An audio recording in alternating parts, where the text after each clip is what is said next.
So yun, magandang araw mga kakotsing. Magluluto tayo ng tinola ngayon dito sa harap ng bahay ng boarding house yan. So dito ako magluto sa kahoy. So ito yung ating gigisahin, bawang, sibuyas, luya. Pinapainit ko lang yung kaldero, tapos luto na tayo mga kotsing. Ginisa ko sa yung mismong taba ng manok. Yun ang ginamit kong mantika, no? Yan, taba yan. So papamantikain natin ito.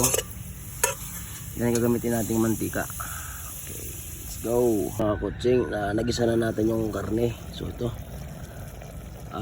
papatuyuan lang natin yan. Pag natuyo na, saka natin lalagyan ng tubig.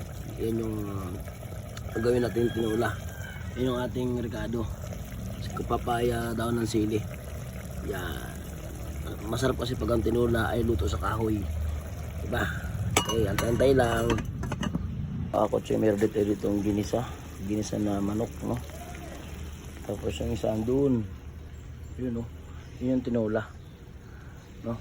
So ito yung ginisa ko to para sa sunod na araw meron pa akong ulamin, no? Dahil wala kaming rep, kaya yan. Okay, yun mga kotsing, ito na siya, oh. Yan, kumukulo na ang ating tinola. Okay, actually dinamihan ko yung sabaw para mas quality, diba? Let's go. Luto na yung ating tinola mga kotsing. Yan. Okay. Ano?